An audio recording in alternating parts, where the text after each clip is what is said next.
Lebih lengkap terkait pemeriksaan Presiden ke-7 Indonesia Joko Widodo terkait kasus tudingan ijazah palsu di Barreskrim Polri. Kita bergabung dengan jurnalis Kompas TV, sudah ada Suara Azani dan juru kamera Julia Fernando.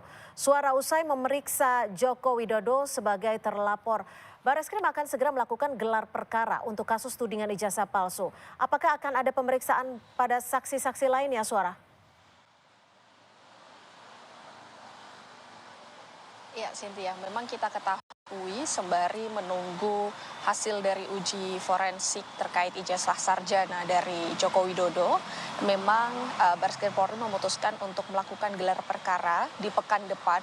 Ini akan dilakukan memang tujuannya untuk mengetahui apakah nantinya ada unsur pidana di kasus dugaan ijazah palsu tersebut, dan kemudian nantinya akan diteruskan dari penyelidikan ke penyidikan begitu. Dan memang sampai saat ini Barreskrim Polri sudah melakukan pemeriksaan saksi, ini sebanyak 26 saksi yang diinterview begitu ya, untuk menguak apakah dari ijazah Jokowi ini palsu atau seperti apa. Dan kemudian memang dari 26 saksi ini sebanyak 4 orang merupakan pengadu, kemudian 3 orang merupakan staf Universitas Gadjah Mada, dan kemudian 8 orang ini merupakan Fakultas Kehutanan UGM. Ini merupakan dari orang yang lulusan dari Fakultas Kehutanan UGM, dan kemudian 1 orang ini merupakan Dinas Perpustakaan dan Arsip DIY, dan beberapa orang lainnya ini merupakan dari SMA Joko Widodo yang saat itu berada di Solo. Dan kemudian memang sampai saat ini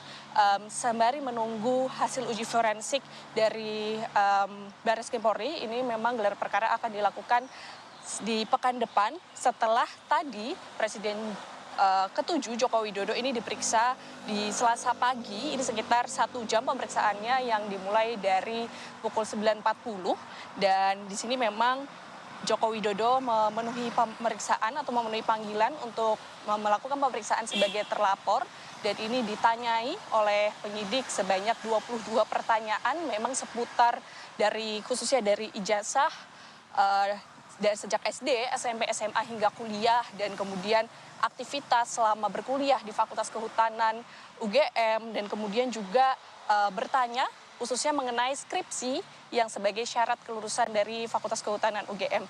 Dan pertanyaan ini memang ditujukan agar mengungkap apakah dari ijazah S1 Joko Widodo ini memang palsu atau memang asli begitu. Dan selain itu juga tadi Joko Widodo selain melakukan pemeriksaan, ini juga sembari mengambil ijazah yang sempat diuji begitu ya, yang memang sampai saat ini masih menunggu hasilnya terkait uji forensik tersebut. Dan memang dari sini juga kita ketahui bahwa pengaduan ini, 4 orang pengadu ini, tim pembela ulama dan aktivis itu merupakan sebagai yang melaporkan dugaan ijazah palsu Jokowi yang sampai saat ini masih terus diperiksa oleh Barreskrim Polri. Cynthia. Baik, terima kasih atas laporan Anda. Suara Azani melaporkan langsung dari Barreskrim Polri. Selamat sore.